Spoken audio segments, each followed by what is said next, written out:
Hi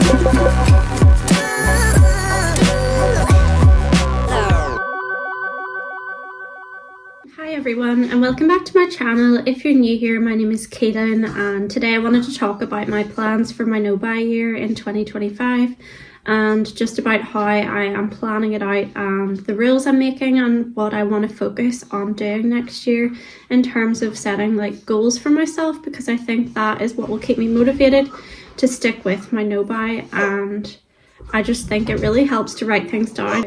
My dog is playing with his toy and yeah, he's just going to do that for a while. I think he's quite hyper, even though he had a really long walk. So I think I find writing everything down really helpful, probably because I'm a writer and that is just something I do whenever I am thinking things through, but you can use whatever method works for you. If you just find thinking about it, or you want to use visuals to help you with it, like you could make a dream board type of thing so that you can look at pictures of the things that inspire you and what will kind of keep you on track with your no-buy year. Because I know there are a few viewers who've told me that they're doing a no-buy year as well starting in the new year, so I just wanted to kind of share my plans for it to help like encourage you to think about your own and kind of keep you on track for it.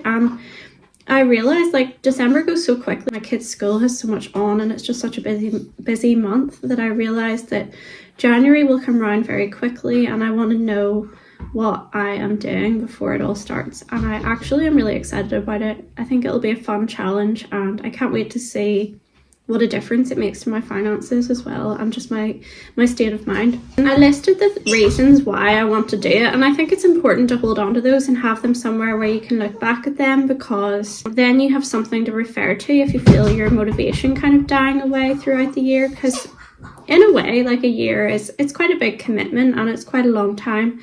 But I think if you have really clear reasons on why you're doing it, it can just help you to stay motivated. So mine are to save for experiences over stuff. And I always find like the things that I think the most fondly about are the memories that I've kind of made with my family and the things we have done together and the like experiences that we've maybe invested in, like traveling and just memorable times together as a family. And I want to do more of that and buy less stuff so I have more money to put towards that. Sorry, the squeaking is probably very annoying.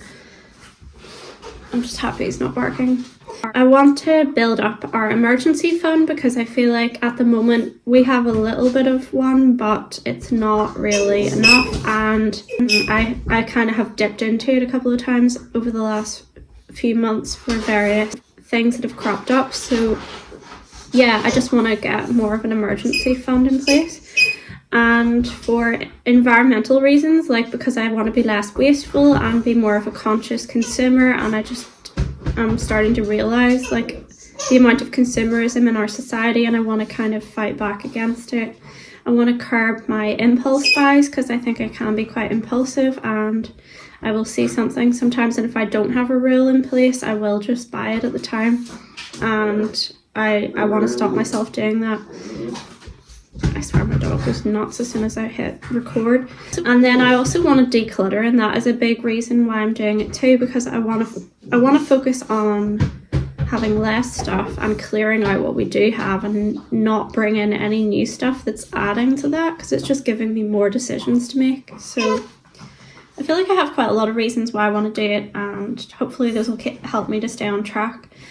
And I had said in another video like what I was going to allow myself and what I wasn't, and I think every time I think of it, the two main like big no-nos for me are clothes and books, because I have more than enough of them. Like if I bought any more clothes right now, even after having cleared out quite a lot, my wardrobe wouldn't close, and I want to kind of just focus on really wearing the things that I have and wearing them to death. And I do not need any more books. Like my bookcase is so full that I can't fit anything else in it, and I don't need to accumulate any more. And I find that whenever I buy charity shop books, even though they're cheap, I don't tend to read them because it's not really something, it's usually something I've stumbled across that I thought, oh, that looks kind of interesting, rather than something I was actually seeking out that I wanted to read. So I'm not going to do that. And I have a library bag and I have 16 unread books sitting in it, And because over Christmas they have increased the limit, so you can now get out 18 books. Like, how am I going to fit in reading 18 books? And I know for a fact on Saturday we're going to go to the library and I will come back with 2 new ones to fill the space on my card, because I just know myself, I'll get tempted by what they have that's new, and the librarian will probably recommend something to me and I'll just grab them. So yeah, I have a kind of never ending to be read list, and I don't need to make it any longer. I've also decided to add board games to the list because I've kind of realised it's a weakness of mine, because I love to play board games with my kids. But we have a lot of board games already. We have so many actually that the shelf that I keep them on won't accommodate anymore. They got a Christmas puzzle for us to do together, and actually at the moment I don't even know where to put it. And we just don't need it anymore. And there's so many. If you bought them all, like, you would be buried under them in your house. Plus, how often, yes, I like playing board games with them, but how often do we actually sit down and play them? Like, we might sit down and play Cluedo or the Game of Life, but that's it. It's not like we're sitting playing like 16 board games in a row.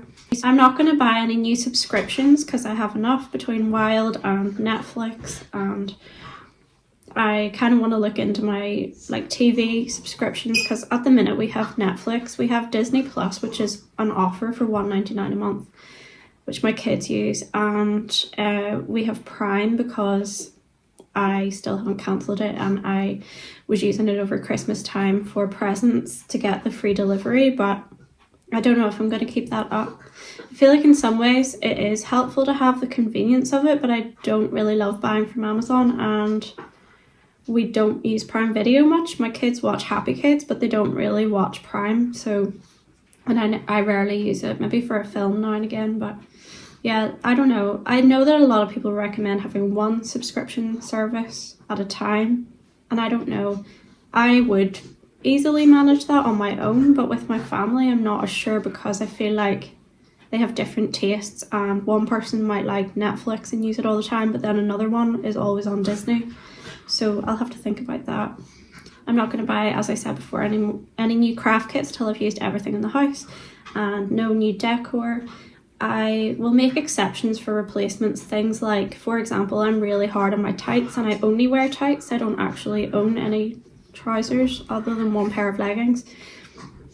If they rip, I will let myself replace them, but not until like I genuinely need them. I won't just be like, oh, there's a nice new colour of tights, let's get those. I've put down unnecessary extravagance because it's more general and that could apply to so many things, but just basically I need to always look for the free option first and not consider things that I don't need in general, even if they are things I haven't thought to list. On my list, as I'd said before, about things that are like okay to buy, I have put replacements obviously for things that I use and that are completely empty. Or like, for example, say there is an essential item, like say I only have the one pair of black leggings. Say they ripped, I could replace those. I'm going to allow summer schemes, but not too many, just because I know my kids love them, look forward to them over the summer. The summer's quite long and it helps them to kind of remain social over it, and I feel like it's money well spent. And for the same applies to reasonably priced experiences, but I have to seek out free ones first and basically not book anything that is overpriced, or like I can book things that I think are valuable. Like, for example, my kids went to the workshop last weekend and it was 2 hours long.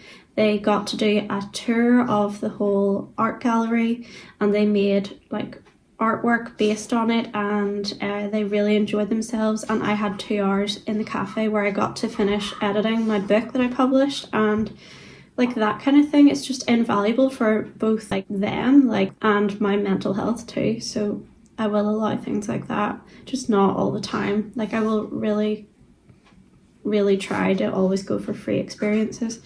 I've also decided, like, another way to keep myself motivated for my no buy year is, instead of focusing on deprivation and what I'm not allowed and what I can't have, I'm going to shift my focus to thinking about doing more and buying less.